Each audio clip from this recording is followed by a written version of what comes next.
எல்லோருக்கும் வணக்கம். இன்னைக்கு நம்ம பணம் செய்ய பழகு. அதுல நம்ம பார்க்க போறது, பணம் செய்ய பழகுல இன்னைக்கு நம்ம பார்க்க போறது ரிஃப்யூசல். ஓகேங்களா? இப்போ இந்த மிஸ்ஸிங் ஆப்பர்ச்சுனிட்டி அப்படிலாம் நீங்க அது மாதிரி தான் இது. ரெஃப்யூசல்.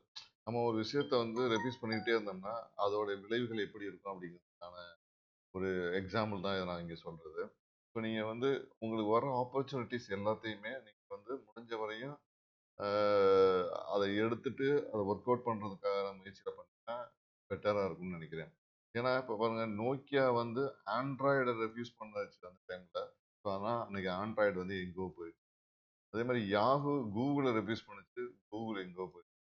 அதே மாரி தான் Kodak பாருங்க டிஜிட்டல் கேமராஸே வரக்கூடாது. ஃபிலிம் கேமரா தான் இருக்கணும்னு ரெஃப்யூஸ் பண்ணாங்க. எங்கோ போயிட்டாங்க.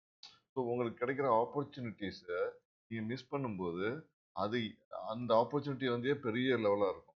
அது மாரி தான் உங்களுடைய நீங்க பணம் செய்ய பழகணும். உங்களுக்கு வர ஆப்பர்ச்சுனிட்டிய ரெஃப்யூஸ் பண்ணாம இருக்கணும்.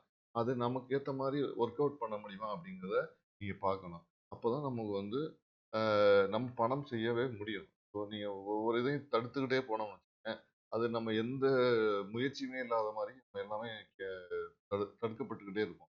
நீங்க எந்த இதையுமே நோ ரெஃப்யூசல் குடுக்கறதுக்கு பழகுங்க. ஓகேங்களா? ஸோ நோ ரெஃப்யூசல வச்சுட்டு இத நீங்க பண்ணணும். நீங்க அ அ கல்கட்டா அந்த மாரி இடத்துக்குலாம் வந்தீங்கன்னு பார்த்தீங்கன்னா, டாக்ஸி எல்லோ டாக்ஸின்னு நீங்க ம். Yellow taxi. அந்த எல்லோ டாக்ஸில பார்த்தீங்கன்னா, எல்லோ டாக்ஸில நோ ரெஃப்யூசல் அப்படின்னு சொல்லி எழுதியிருப்பாங்க. எல்லோ டாக்ஸில வந்து நோ ரெஃப்யூசல்னு எழுதியிருப்பாங்க. ஸோ அவங்க வந்து எந்த பயணிகள் வந்தாலும் அத எடுத்துக்கணும் அப்படிங்கிறது தான் இதோட இதா இருக்கும். ஸோ நீங்க வந்து நோ ரெஃப்யூசல பழகிட்டீங்கன்னாவே உங்களுடைய சக்சஸ் வந்து அதிகமாகுது அப்படிங்கிற மாரி. அதிகமாகிறது கண்டிப்பா நடக்கும். ஏன்னா நம்ம வந்து ஆப்பர்ச்சுனிட்டி வந்து மிஸ் பண்ணாம எடுத்துக்கிறோம். அந்த ஆப்பர்ச்சுனிட்டிய வந்து டெவலப் பண்றதுக்கான முயற்சி பண்றோம் அப்படிங்கும்போது, நமக்கு ஏதாவது ஒரு பாயிண்ட்ல நம்மளுடைய டெவலப்மெண்ட், நம்மளுடைய பணம், நமக்கான சோர்ஸ் எல்லாமே நல்லதா கிடைக்கும். முடிஞ்ச வரையும் நோ ரெஃப்யூசல ஃபாலோ பண்ணுங்க. உங்களோட நோ ரெஃப்யூசல் வந்து மேல கொண்டு போவதற்கான வாய்ப்புகள் நெறைய இருக்கு. ஸோ மீண்டும் இந்த எபிசோட் நான் வந்து செபி ரிஜிஸ்டரோ இல்ல எந்த ஃபைனான்ஸ் அட்வைஸரும் கிடையாது.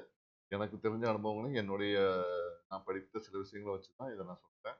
இந்த பணம் செய்ய பழகு எபிசோட் உங்களுக்கு பிடிச்சிருந்துச்சுன்னா லைக் பண்ணுங்க, கமெண்ட் பண்ணுங்க, ஷேர் பண்ணுங்க. மறந்துடாம சப்ஸ்கிரைப் பண்ணுங்க. நன்றி, வணக்கம். மீண்டும் பணம் செய்ய பழகு. Thank you.